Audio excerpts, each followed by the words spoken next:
Well, welcome to our spa studio here as part of the Yahweh blog. We're here today to continue our series on Mohammed's criminal enterprise. It will be part 5 of that series.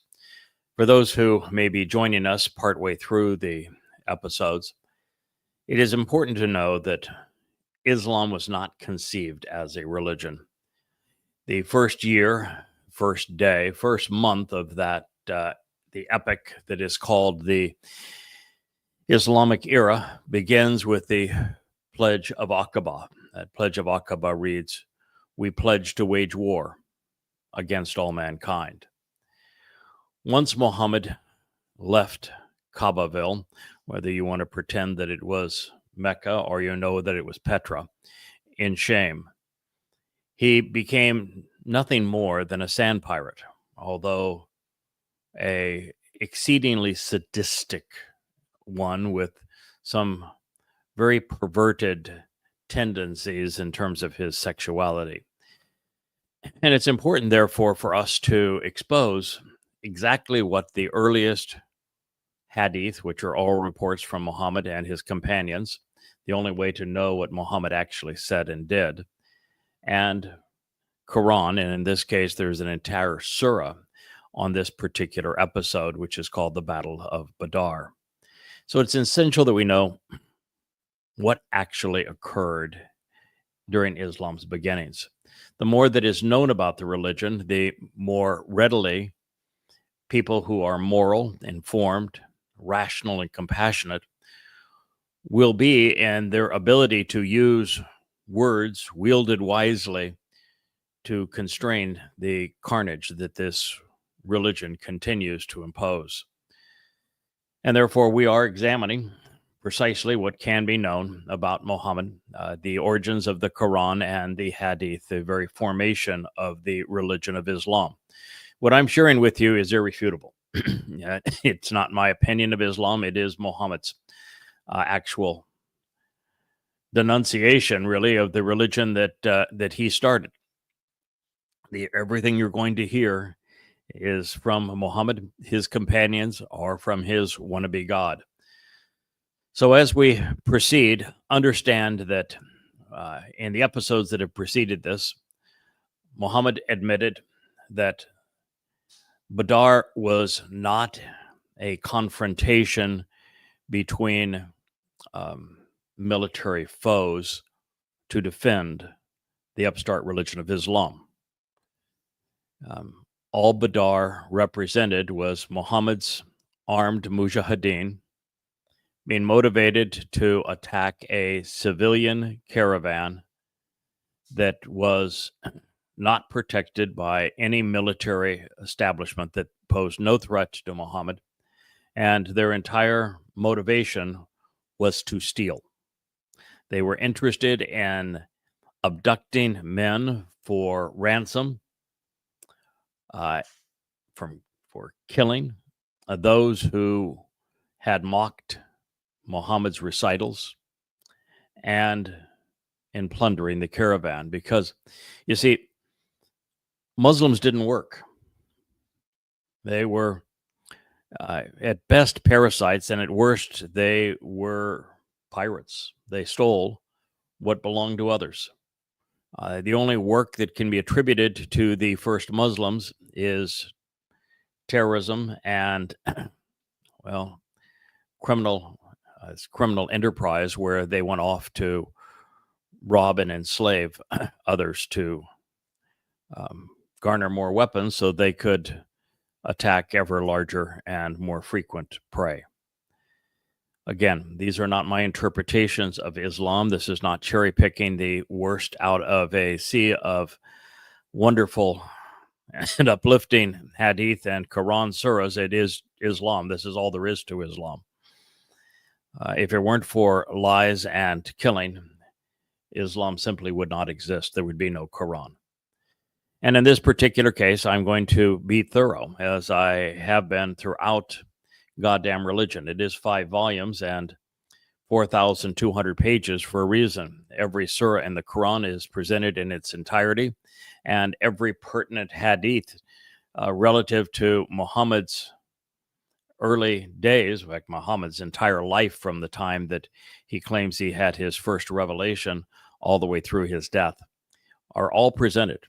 There are no situations here where we have shortchanged a reader by not conveying everything that can be known. In this particular case, we're going to be reading from Ishaq. It's the surah of Allah's Messenger, the life of Allah's Messenger. It was translated by Gulim, published by Oxford University Press. We'll commence this on page 301. This particular hadith is also shared in exactly the same words in Tabari's Tarek, which is history. And that will be volume 7, page 56. It was translated and published by the New York State University Press, Sunni Press. It reads, Muhammad picked up a handful of pebbles and he faced the Quraysh. Now, the Quraysh were not an army. They were not foreign adversaries. The Quraysh were nothing more than Muhammad's extended family. They were the custodians of the Kaaba. They were the ones who, they are the ones that promoted virtually every Islamic ritual. The Quraysh, long before Muhammad was born, conducted the pilgrimage, the Hajj. They were the ones who sponsored circumambulating the Kaaba. They were the ones who made the Kaaba a rock shrine to rock gods. The prostration prayer was of Quraysh origins. Yeah, every important aspect of Islam was conceived and managed, promoted by the Quraysh before Muhammad was born. So these are the custodians of Allah's Kaaba and of the religion of Islam when it was pagan, and they were all relatives of Muhammad and his gang of goons. These were family. Before Muhammad attacked and perpetrated genocide on Jews, he first made his own extended family his foe. This was an exceedingly wretched man. So he threw pebbles. He was, mind you, he was in the back. He was too old and portly, feeble to fight, and so they made him a little palm frond hut in the back. And it's alleged that he picked up some pebbles and threw them in the direction of the Quraysh, kind of what you'd expect a sissy boy to do in a fight in a sandbox that is too scared to even get in the sandbox with the other kids. He shouted, "May their faces be deformed." Yeah, that's lovely, isn't it? He's talking now to his extended family. May their faces be deformed. He threw pebbles at them and he ordered his companions to attack. Yeah, Muhammad ordered Muslims to fight and kill. The foe was routed, is what he said. Now, the foe was nothing but a bunch of intoxicated merchants that, Muhammad missed the caravan, which was his primary target, according to Muhammad, even according to Allah. And the merchants that had been sent out to protect the caravan, most of them had gone home. There was a group that said, hey, we're already out here. It's a festive time of year. It's Ramadan. Oh, by the way, Ramadan was pagan long before it was Islamic. And they said, we'll go ahead and we'll celebrate Ramadan. We'll have some cocktails. We'll get some dancing girls. We'll have a good time before we go back home. And that was the state that Muhammad's goons found them when they attacked them and routed their own family. Now, this then reads, Allah killed the Quraysh. Now, even though what we have read is that Muslim swords were wielded against their own family members, we now have the Islamic God, or the ungod of Islam, claiming that he killed the Quraysh. He killed the Quraysh. Allah killed the Quraysh chiefs and caused many of their nobles to be taken captives. There were no nobles and there were no chiefs at this point. There was just a ragtag group, even by the own Islamic accounting, that wanted to party hardy. Well, and taken captive, that's just the same what happened on 10/7, where Jews were abducted by Muslims. While the Muslims were taking prisoners, the messenger, this reads, was in his hut, end quote.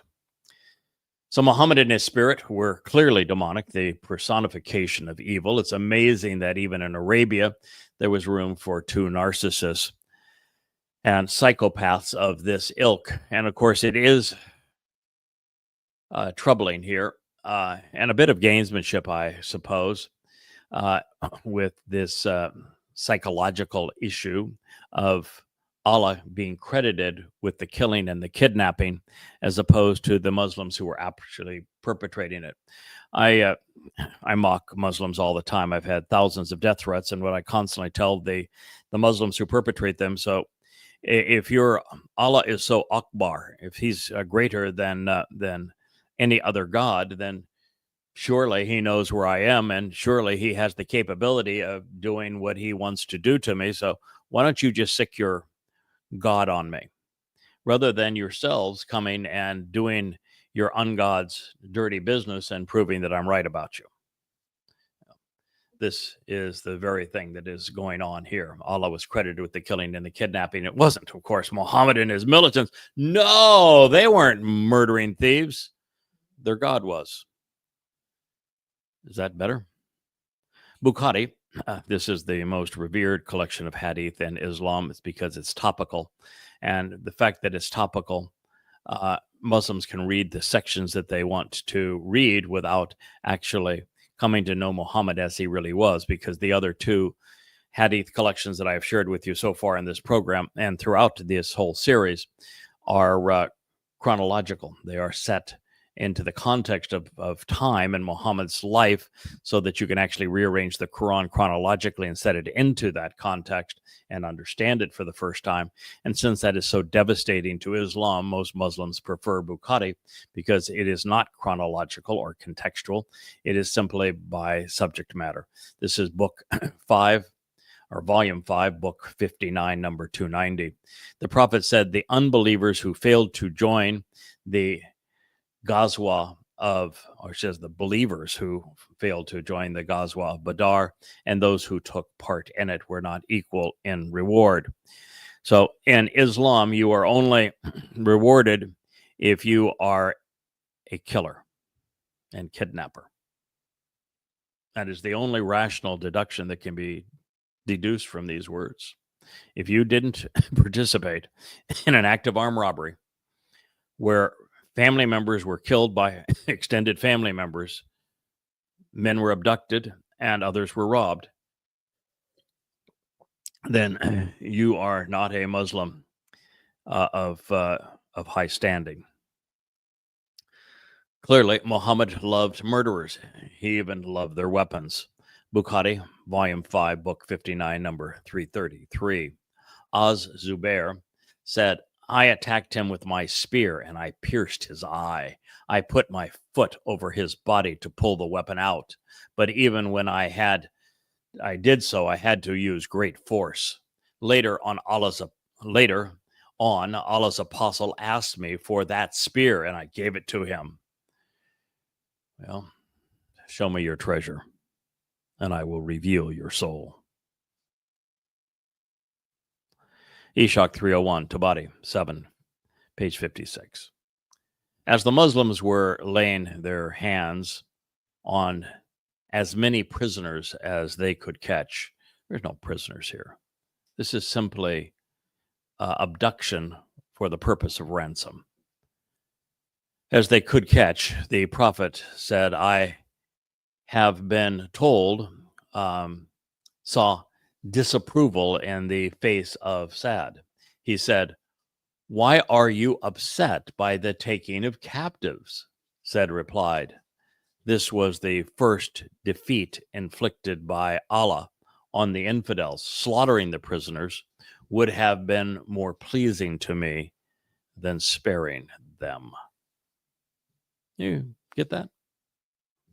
So as the Muslims were trying to round up captives, these are people whose crime was that they knew Muhammad and therefore they didn't believe him. I mean, the Quran's quite clear. It's the single most repeated theme in the Quran. Those who knew Muhammad best recognized that he was a demon-possessed liar who was plagiarizing the work of other religions and twisting it to serve his agenda, and that he was a complete fraud, and therefore they mocked him, as should anyone who actually reads what this man said and did. And so their crime now was, rather than going back home, they were having a party. And while they had a party, Muhammad's armed mujahideen, his jihadists, descended upon them and killed some, although Allah took credit for the killing, and the others they were rounding up as captives. So Muhammad looked, and his most belligerent, most immoral, clearly the most sadistic, and this was a pudgy man too, of Muhammad's militants, said that he was sad. He was disappointed. Now, he wasn't disappointed that the first Muslims were out on a raid to plunder extended family members. He wasn't bothered that Islam was now a criminal enterprise. He wasn't bothered the least bit about murder. He was just bothered that they were taking captives as opposed to killing people. This was the first defeat, if you will, it said very clearly, inflicted by Allah on the infidels. So Saad was displeased that lives were spared. He wanted everyone dead. Now, I have said repeatedly that Islam is a death cult. I have said this because the evidence is irrefutable.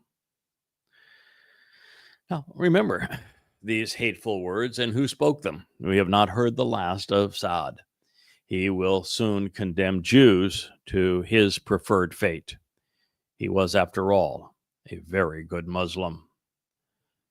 In a lengthy hadith from Abd al-Rahman, one of the butchers of Naqla, we hear Ishaq, page 302, and Tabari, volume 7, page 60. Umayyah was a friend of mine in Mecca. See, these were friends, fighting friends. My name was Abd Amir. But when I became a Muslim, I was called Abd al-Rahman. Now, this militant was renamed after the first Islamic god. As such, it is a stinging repudiation of Islam's first pillar, which is there's no God but Allah, because Ar-Rahman is the God of the early surahs in the Quran. There are surahs devoted to Ar-Rahman. Ar-Rahman was the principal deity of the Yemenite Arabs who were converts to Judaism. It is absolute proof that Muhammad not only stole his scriptures, his Quran recitals, but he stole pagan gods to be part of Islam too. So this hadith demonstrates two things. One is that there were multiple gods in Islam. You also have Manat, Al-Uzza, and Alat. You have the rabbi, who is the Lord. You have Ar-Rahman, and there are three different names for Allah, which Allah is not one of them. There's Allah, Allahu, and Allahi. So lots of different gods in Islam. Ishaq 302, Tabari, volume 7, page 60. Umayyah used to meet me when we were in Mecca, and he would say, Abd Amir, do you dislike the name that your father gave to you? I would reply, yes. Umayyah would then say, I do not recognize Ar-Rahman as a god, so adopt a name that I can call you when we meet. After some chatter, the friends turned enemies by Islam settled on a name. Well then, you are Abd al-Ilah, slave to the God. I agreed. Now, this line confirms the single most fatal charge that can be leveled against Islam. The Arabic word for God is Ilah, not Allah. Like Ar-Rahman, Allah was the personal name of a rock god idol that became one of Islam's gods. Allahu Akbar, therefore, is not God is great because it is not Ilah Akbar. Or, in fact, Akbar, of course, means greater, doesn't mean great. And Allah is the name of one of Islam's gods, not the word for God, which is Ilah. They're written differently. Now, this simple conversation obliterates Muhammad's credibility, the Quran's authority, and Islam's legitimacy, since Ar-Rahman and Allah, more correctly Allahu, Allahi, and Allah, as well as Ilahi, were the names used throughout the Quran and Hadith. Islam's central claim is therefore invalid. Neither Allah nor Ar-Rahman are Yahweh. And since the Islamic duo are incompatible by name and character with Yahweh, the many misrepresentations of the Torah are nothing but crass and crude plagiarism. The tradition continues, giving us an up-and-close personal insight into what Islam did to a man's mind and to corrupt his soul. Fair warning. I need a adult supervision at this point, because this isn't pretty. Tabari 7, page 59, and Ishaq, page 303. On the day of Badr, I passed Umayyah as he was standing with his son Ali, holding his hand. I had with me some of the coats of mail which I had taken as plunder. Umayyah said, Abd al-Ilah, would you like to take me as a prisoner? I will be more valuable to you as a captive to be ransomed than the coats of mail that you are carrying. I said, yes. Come here then. I flung away the armor and I bound Umayyah and his son Ali, taking them with me. Now, according to Muhammad and his God, kidnapping for ransom was a legitimate, in fact, valued and appreciated religious practice, one more profitable than stealing armor. And in case you're wondering, the Quraysh merchant surrendered because he didn't want the Muslims to mutilate and murder his son. But it didn't work out that way. Tabari 759, Ishaq 303. People, Muslim militants, encircled us, Abd al-Rahman and his captives. Then they restrained us physically. One of the Muslims drew his sword and he struck Ali in the leg, severing it so that he fell down. Umayyah gave a scream like that of which I have never heard. I said, save yourself, for there is no escape for your son. By Allah, I cannot save him from these men. Then the Muslims hacked Ali to pieces. Abd ar-Rahman used to say, may Allah have mercy on Mail, the slave turned Muslim murderer. I lost my coats of mail, and he deprived me of my captives. This is Islam's beginning. This is the war that made a prophet. Without Badr, there is no Islam. In trying to hype their terrorist dogma, the practitioners of Islam harpooned it. They not only demoted their gods to pagan status, they exposed their immoral motives. Islam was all about money. And while that should have been enough to impugn the doctrine, the fatal blow was in the last paragraph. Muhammad so corrupted these men that they mutilated a child in front of his father. It's exactly what Muslims did on 10/7 of 23 in Israel. Time and again, they mutilated children while their bound parents were forced to watch. There is no sense of guilt here, no glimmer of remorse or humanity. His only sadness was over lost booty. I shouldn't have to say anything more for you to understand that Islam is a blight on all humankind, a deadly plague that must be stopped. But I will continue. This evil curse that is Islam must be exposed, condemned, and quarantined. Bukhari, Volume 5, Book 59, number 297.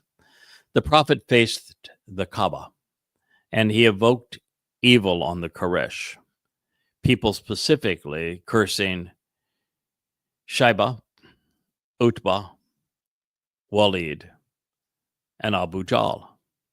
I bear witness by Allah that I saw them all dead, putrefied by the sun, as Badr was a very hot day.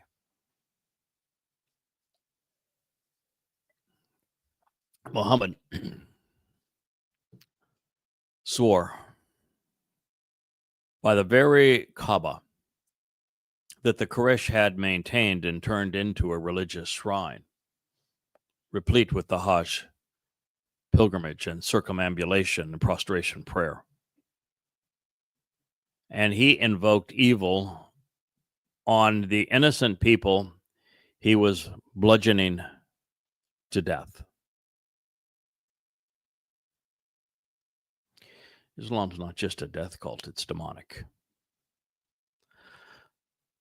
Lo, with these words, with evil proliferating, with people lying, with men dying, with bodies putrefying, I bear witness Allah was omnipresent, encompassing everything.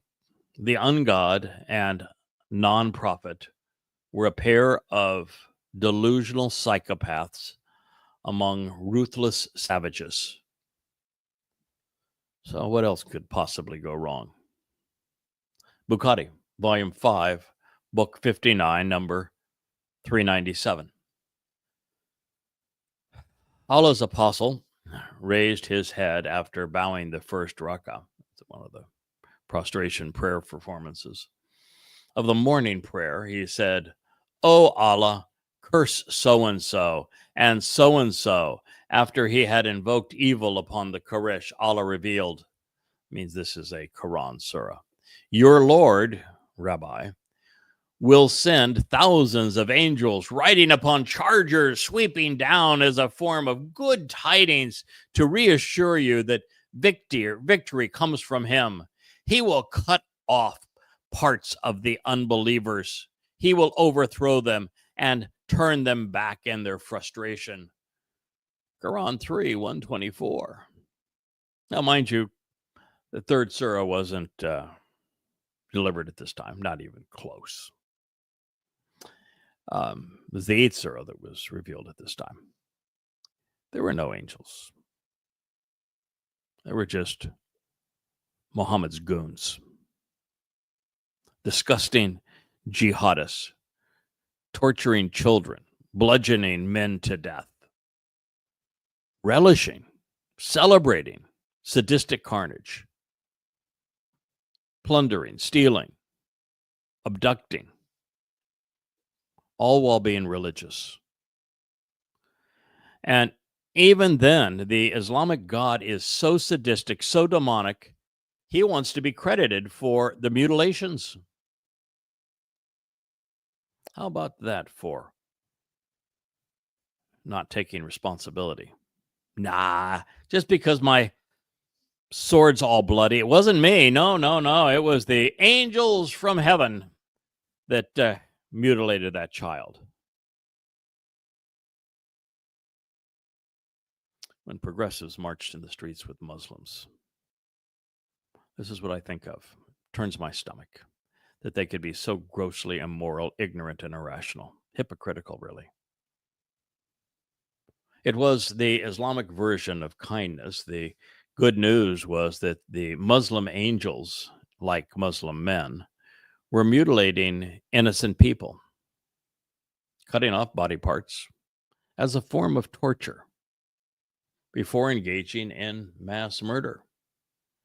And then to crown their glorious victory over humanity and decency, they celebrated their sadistic behavior by claiming that Islam's God was forgiving and kind.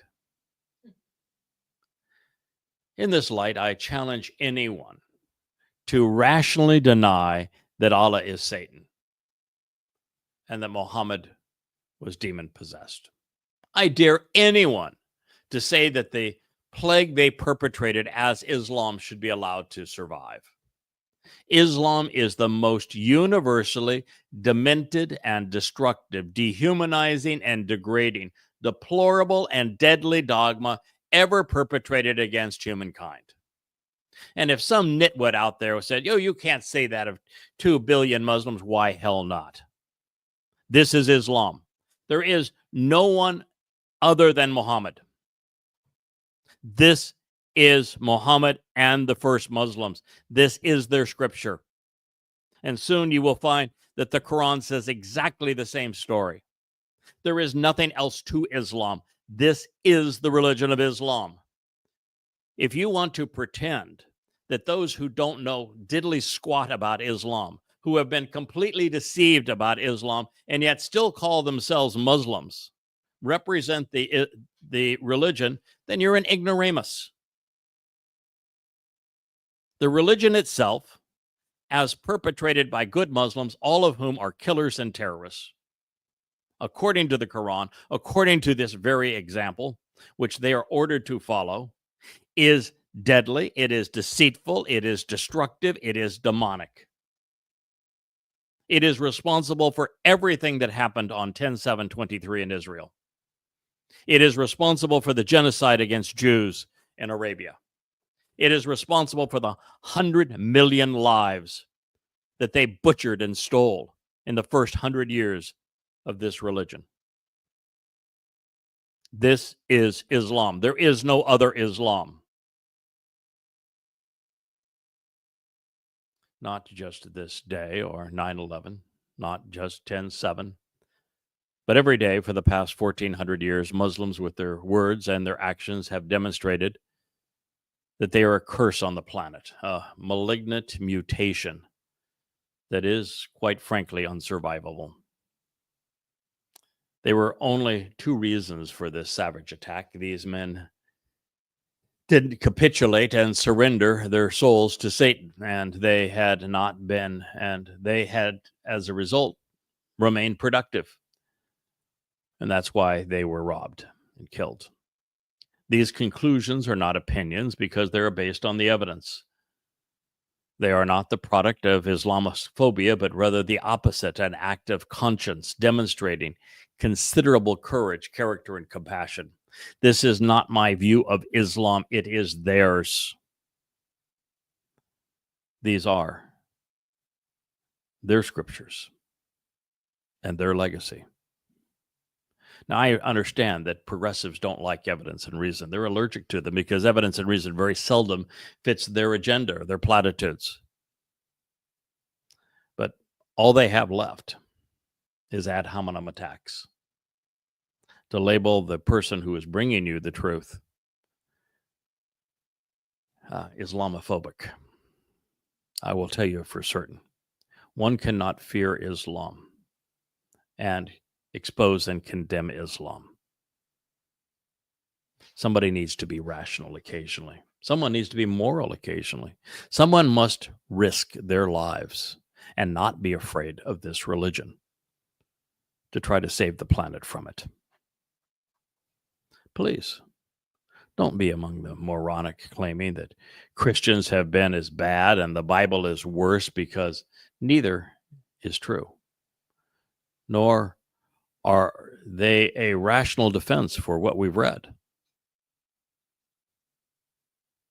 Moreover, I'm unique among men in this regard, since I'm universally opposed to religion, and I have written 35 books which prove that they are unworthy, including 5 that denounce Christianity, 3 that denounce Judaism, in addition to these 5 that denounce Islam, all while pronouncing the existence of Yahweh and translating in an amplified fashion his testimony from the oldest extant sources, including the Dead Sea Scrolls, so that you might actually know who he is, what he is offering, and what he expects in return.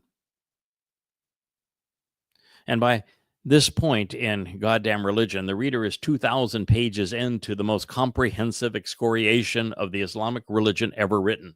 It has been based entirely on what Muhammad, Allah, and their initial gang of Muslims said and did, as recorded in the Quran and Sunnah, the Sirah, the Tariq, Bukhari, and Muslim. I have taken the founders of Islam to task for their words and deeds, holding them accountable for the sake of all mankind, but especially the people of the book, God's chosen, Yehudim, Jews. Now keep in mind, on this day, Muslims were mutilating and murdering the closest thing to a Palestinian.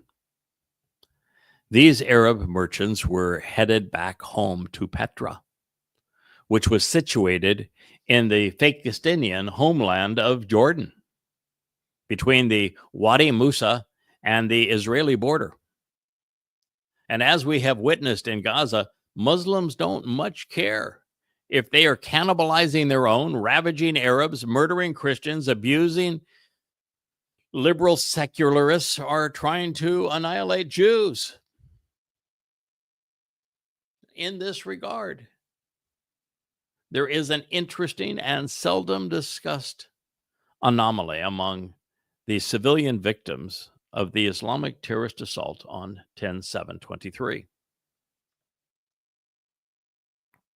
Of the 888 civilians killed that day, in addition to the 382 soldiers, noting that 230 bodies were abused to the extent they are unidentifiable.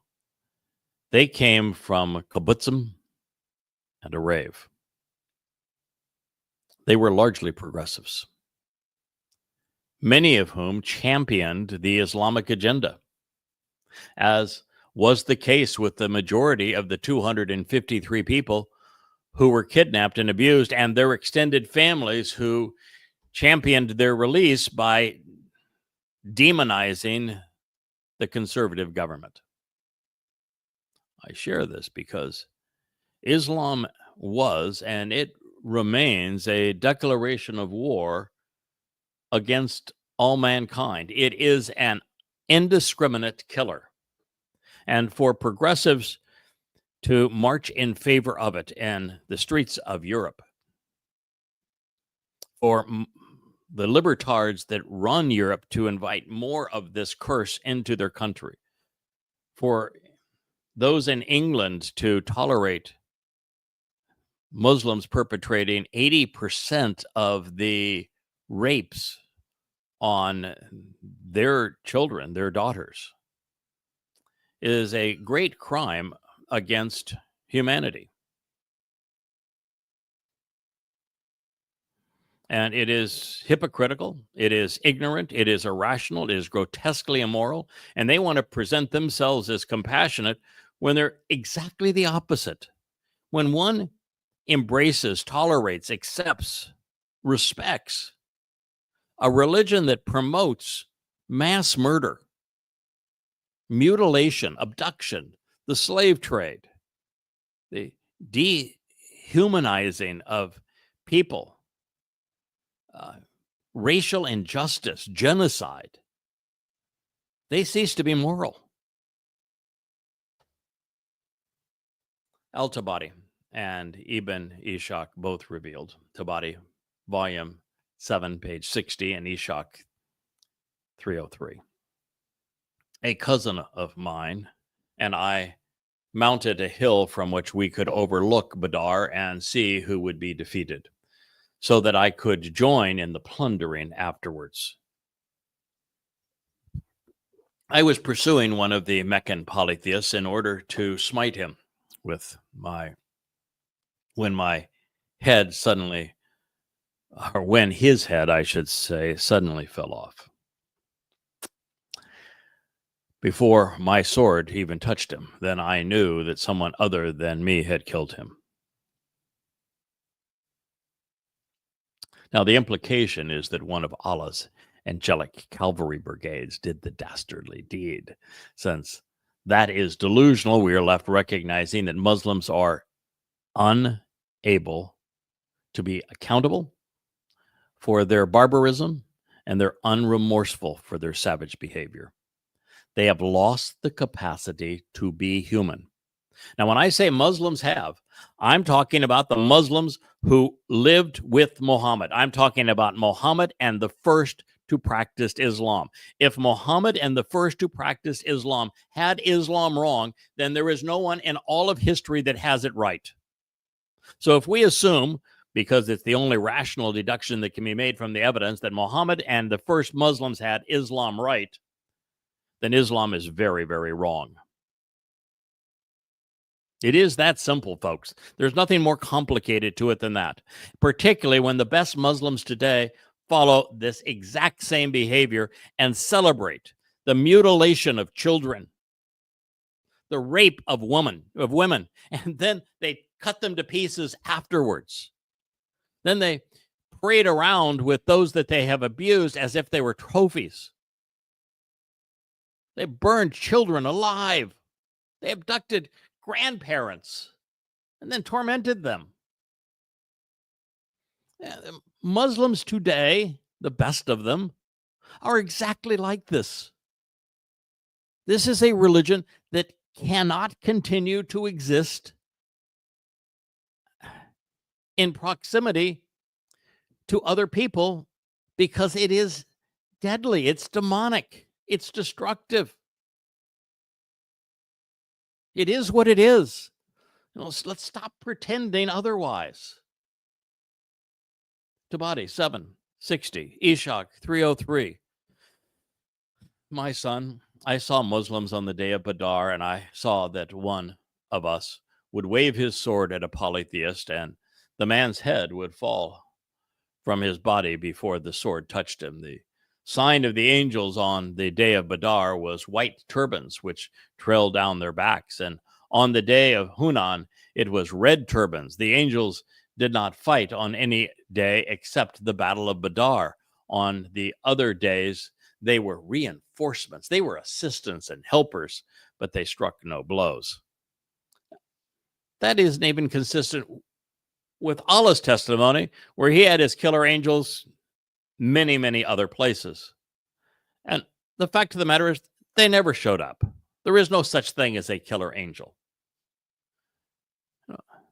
Angels do not decapitate men because they're enjoying a drink, song, and pretty girls. It has never happened.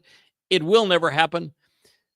This is wholly and completely delusional. And if you were talking about this kind of spiritual being, those spiritual beings would be demons, which is why there is a Quran surah that's devoted to the jinn, which are in fact demons. They're devils. We're told that these demons and devils loved the Quran. Of course they did. Allah was chief among them. Now, Christians view angels as pretty girls with wings who encourage believers to be moral. And Muslims believe that angels are vicious beasts wielding swords, ever ready to help Muslims kidnap and kill, rape and plunder. Well, both are wrong. The differences are at least incriminating. No, it matters not if the first Muslim militants were hallucinating or they were the ones drinking, or if Allah's angels are really demons. It doesn't matter. Either way, Islam loses. If there were no angels, then Muhammad and his disciples were liars in addition to being thieves and murderers. And if an angelic horde was out chopping off heads of merchants so militants could rob them, then those spiritual beings would be demons. I mean, it's lose-lose. It doesn't get any less complicated than this. I realize I am talking at a time when evidence and reason no longer matter to most people because they have been indoctrinated and progressive libertard academic institutions and have lost the ability to be rational and to use evidence effectively. I realize that is the case. And so I'm not talking to the dimwits out there that are the product of today's educational systems. You're too far lost. All I have to offer you is evidence and reason, and that's not going to appeal to you. And I understand that the faithful of all religions are allergic to the truth because the truth always impugns their beliefs, and therefore they're just going to attack me personally. So I'm not talking to you either. But there is a group of people out there who are still capable of processing evidence and reason. And if you are among them, you now know how you need to respond to Islam.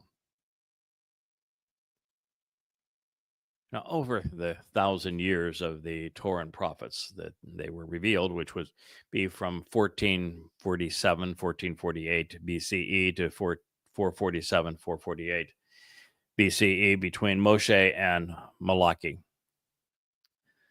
And the 14 billion years of time that they cover from creation to recreation, Malak, which is not angels, but a spiritual being, caused men to die on 2 occasions. Both were self-defense, and no one got rich or gloated. No heads were decapitated.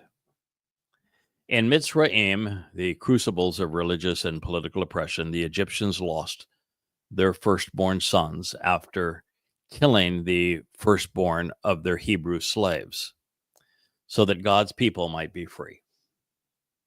Yes, the Egyptians were perpetrating genocide, and they were killing the firstborn sons of every Hebrew.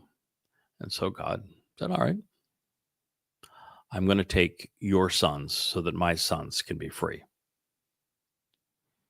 And the Assyrian military, which had returned to besiege Jerusalem after destroying Israel and enslaving her people, was thwarted by a Malak spiritual envoy, 185,000 Assyrian warriors who had camped outside Jerusalem to besiege it, were eliminated in one night and by a Malak. And the purpose of that was to protect Israel because Hezekiah had convinced enough Yehudim within Jerusalem to get rid of all traces of everything related to any religion and to become Torah observant and celebrate Chag Matzah, Pesach Matzah, and Bikurim.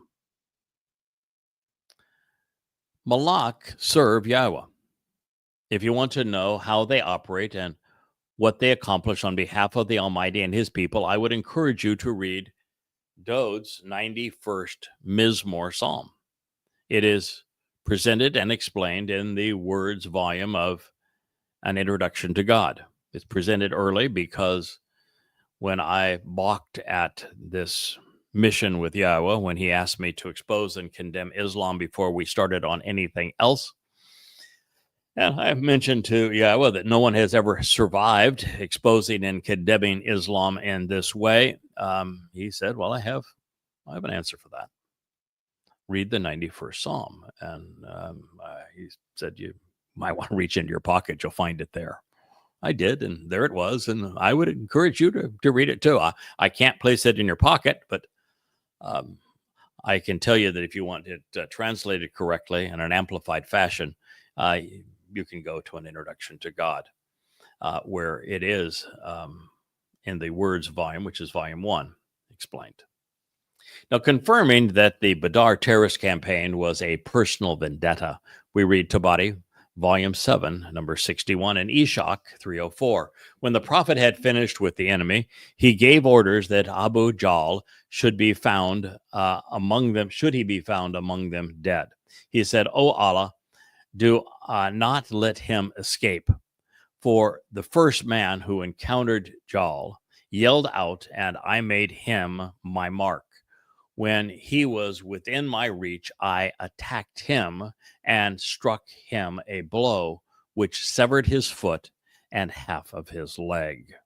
By Allah, when I flew off, I could only compare it to a date stone which flies out of a crusher when it is struck. When Jahl's son hit me on the shoulder and he cut off my arm, it dangled by my side from a piece of skin. The fighting prevented me from reaching him after that. I fought the whole day, dragging my arm behind me.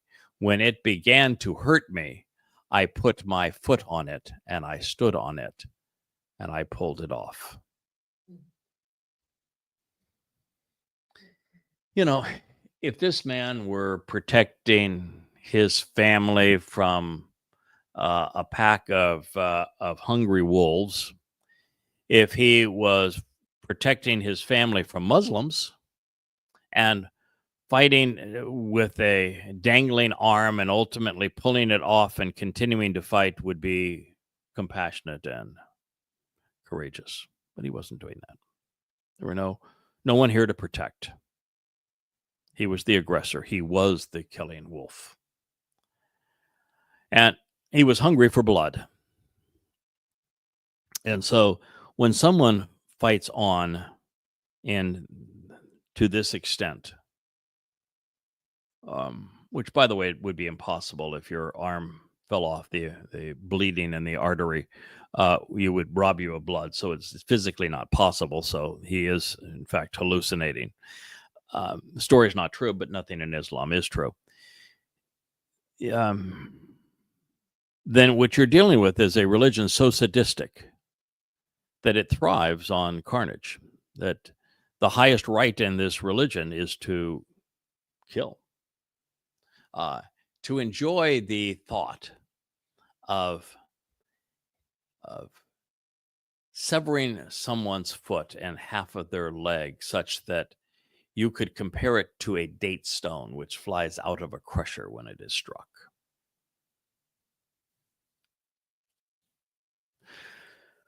Well, consider the introduction and the motivation required, indoctrination, really, for such devotion. And contemplate how the same prophet and doctrine arose, the same hateful passions today, passions capable of genocide, of subjugation through terrorism. And then, while perpetrating genocide and plundering people and raping them, blaming them and accusing them of genocide. I mean, Islam is unfathomable how evil it is, how twisted it is, how deceitful, destructive, and deadly and demonic it is. This is world subjugation through terrorism, making women property, depriving them of everything, and of eliminating all forms of freedom and life. Not only is it tolerated, this disease is being brought into our home. And it's being coddled there. And it's being supported by progressive libertards. No. Islam is not to be trifled with. It is never to be excused. It is a doctrine capable of motivating men and women to die butchering innocent people for the cause. It's far worse than bending to Nazism. It's like encouraging the Wuhan Institute of virology to enhance the efficacy of a blended concoction of leprosy, bubonic plague, smallpox, polio, Ebola, HIV, and COVID, and then to spread it amongst humankind.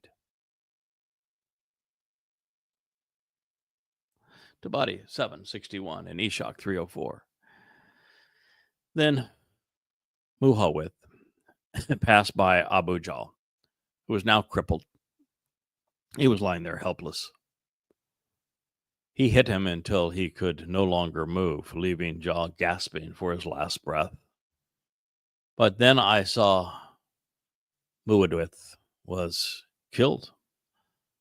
Abd Allah bin Ma'ud passed by Jahl right when the messenger ordered us to search among the corpses. The prophet said, if you cannot identify him, then look for the mark of a wound on his knee, for I jostled against him when we were boys. I pushed him so hard that he fell, and he scratched one of his knees.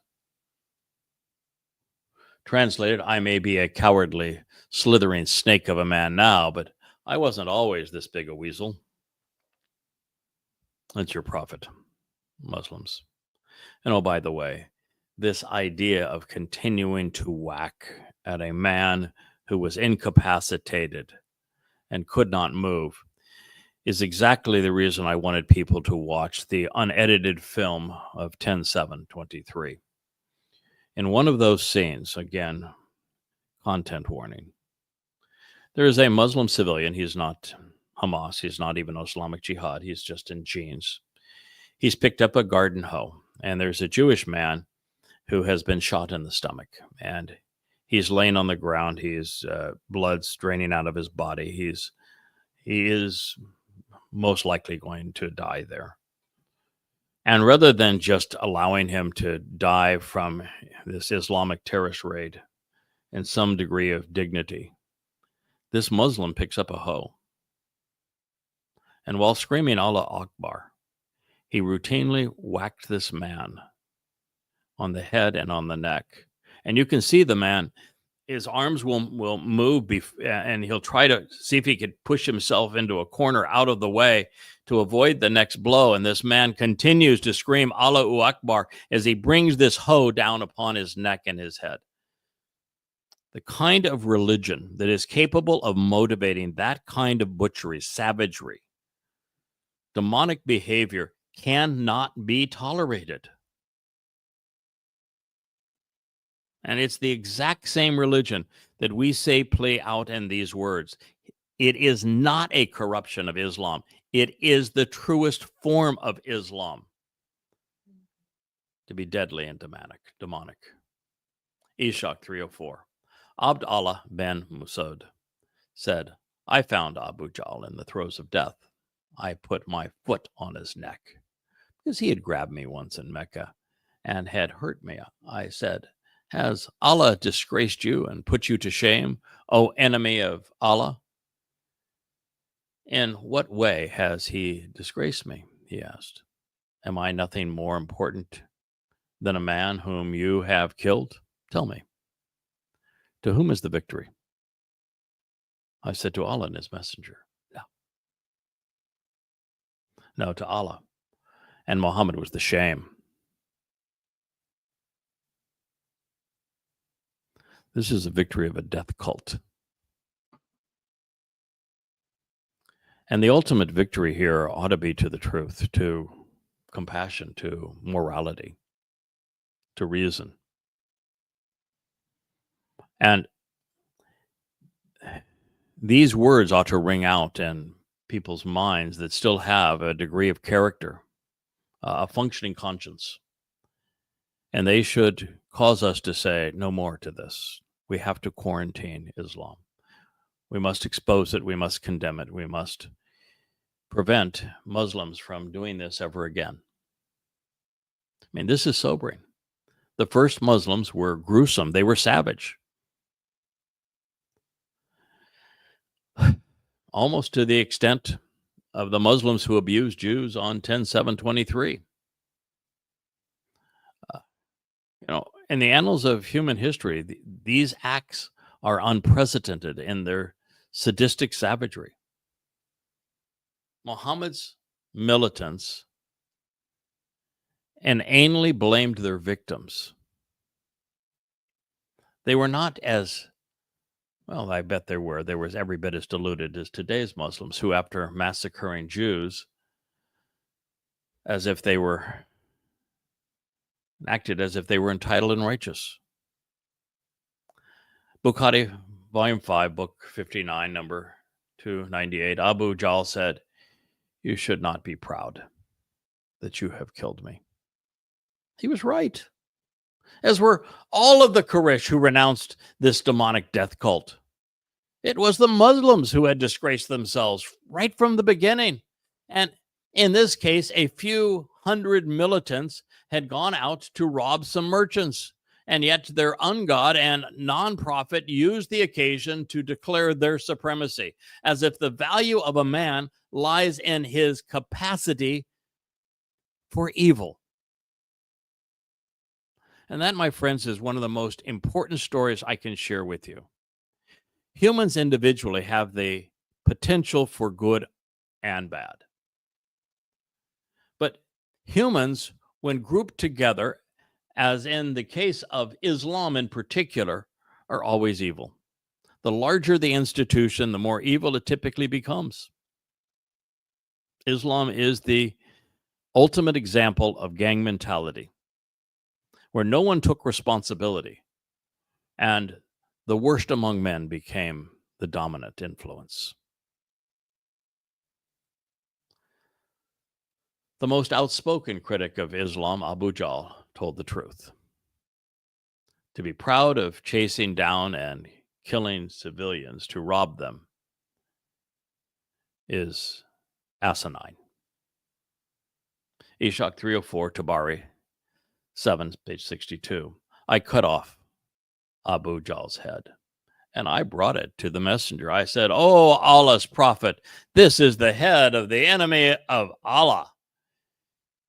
He was the enemy of Allah because he was sufficiently wise to reject the prospect of Satan pretending to be God.